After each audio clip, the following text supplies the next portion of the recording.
It started with a small package. No return address. Her name was correct. Her apartment number was correct. But she hadn't ordered anything. At first, she thought it was a mistake. Maybe a neighbor typed the wrong unit number. She checked the label again. Her full name, spelled correctly, even the middle initial. Her stomach tightened.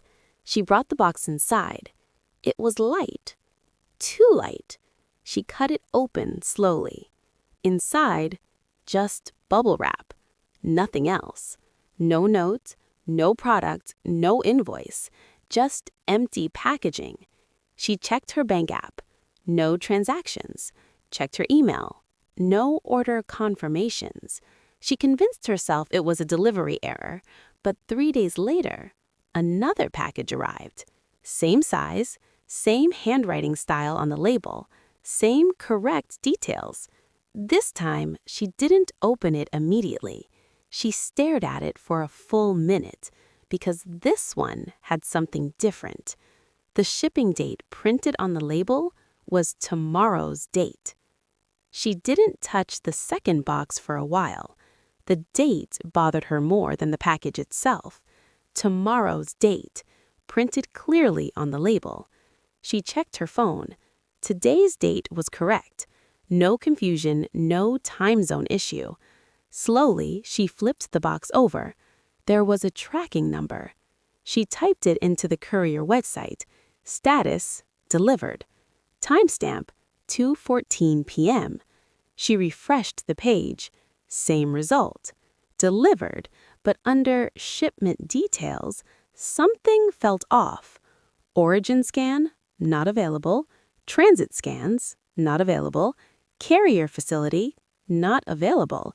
It showed no journey, no warehouse, no movement, just label created and then delivered. Her chest tightened. Packages don't teleport.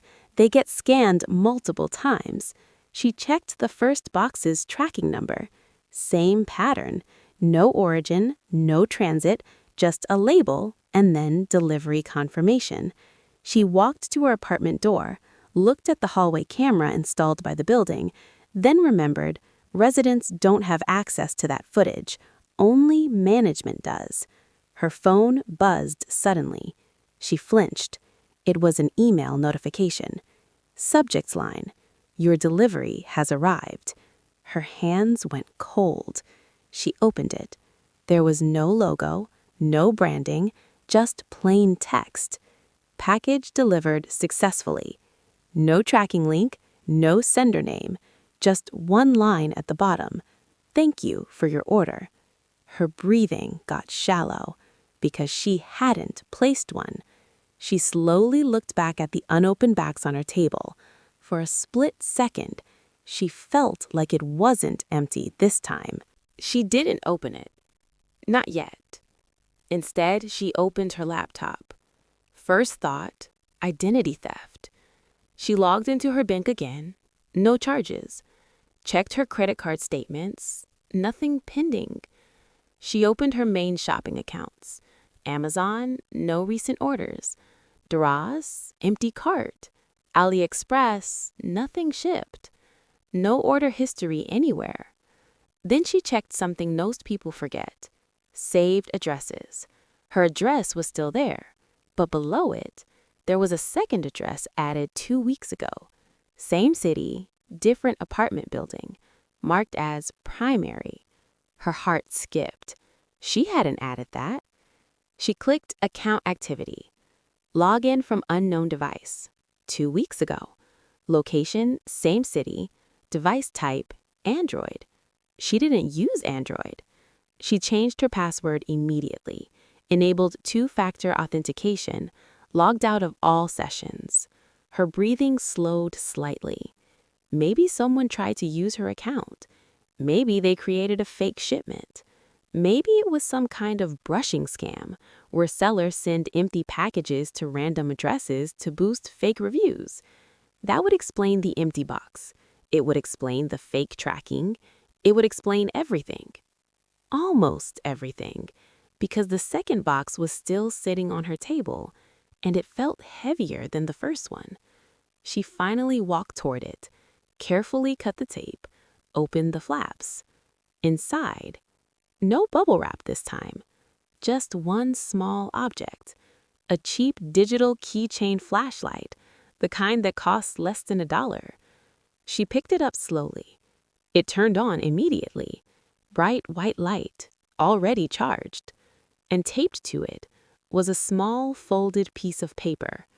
Her pulse started racing again, because this time, it wasn't empty. Her fingers felt stiff as she peeled the tape off. The folded paper was small, almost like it had been torn from a notebook. She unfolded it slowly. Just one sentence, typed, not handwritten. Check your door at 2:14. Her throat went dry. 2:14. That was the exact delivery timestamp shown on the tracking page. She looked at the clock on her wall. 6:47 p.m. She hadn't noticed anything at 2:14. Or had she? She tried to replay her afternoon. She had been working from home, headphones on, focused. There had been a knock at some point, soft, but she assumed it was for another apartment. She never checked. Her eyes slowly shifted toward her front door. The peephole looked darker than usual. It felt closer than it should. She stood up carefully and walked toward it, each step slower than the last. She leaned forward, looked through the peephole. Empty hallway. Calm. Still. She stepped back. Nothing there. Just her imagination reacting again. Then she remembered something. Her building had a delivery shelf near the entrance. Couriers usually leave packages there. Rarely do they come directly to apartment doors unless it requires a signature. So why would the note tell her to check her door at 2:14? Unless it wasn't referring to outside. Her pulse quickened. She looked down at the bottom of her door. There was a thin gap between the door and the floor, barely noticeable, but big enough for something flat to slide through. Her stomach tightened. Slowly, she bent down. Her fingers hovered just above the floor. For a second, she expected to see another note, or a shadow, or something pushed halfway under the door. But there was nothing, just the thin line of light from the hallway bleeding through the gap. She exhaled slowly. Maybe she was overthinking it again. She stood up and froze. There, tucked slightly to the side near the wall, was something she hadn't noticed before. A small rectangular paper, not fully under the door, not fully inside either, like it had been pushed in, then caught on the edge. Her heart started pounding. She crouched down and pulled it carefully. It wasn't a note. It was a printed delivery slip, time-stamped 2:14 p.m. Recipient unavailable. Below that, in small text, attempted door contact. Her mind started racing. She had been home, headphones on. She never opened the door, but someone had tried. And according to the system, they had attempted direct delivery, not left it downstairs, directly at her apartment. She stood up slowly and looked at her door handle. There were faint scuff marks near the lock, not scratches, just slight friction marks, like someone had tried inserting a key that didn't fit. Her breathing became shallow. This wasn't random brushing. This wasn't fake online reviews. Someone had her full name, her address, access to create labels, knowledge of delivery timing, and they knew she was home at 2:14. The flashlight in her hand suddenly felt different. It wasn't random anymore. It was practical, small, bright, portable, something useful if the hallway lights ever went out. She didn't panic, not immediately. Instead, she did something simple. She called the courier company directly, gave them the tracking number. After a long hold, the representative finally replied. There was no physical pickup scan, no warehouse entry. The label had been created online using a prepaid account. The drop-off location field?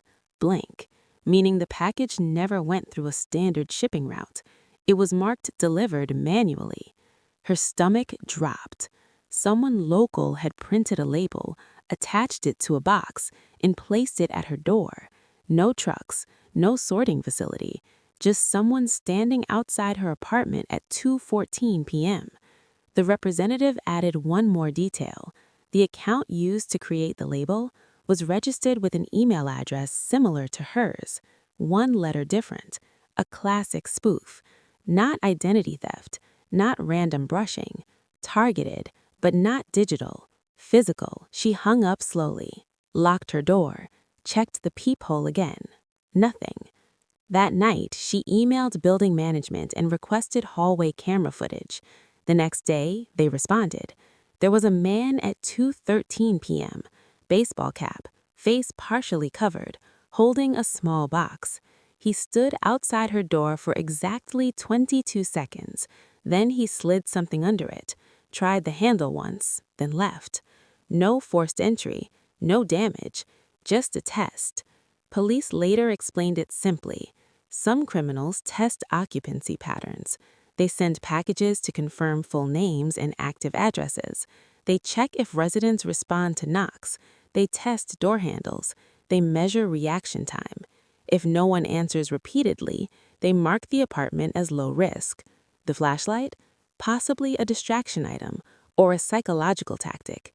Make the resident uneasy, increase paranoia, see if they move out. She installed a door camera the same week, changed all her locks, updated her accounts. Nothing else happened after that, but sometimes, late at night, when a package notification pops up on her phone, even if it's something she actually ordered, her heart still skips. Because fear isn't always about ghosts. Sometimes it's about knowing someone checked if you were home. If this happened to you, would you stay or move out?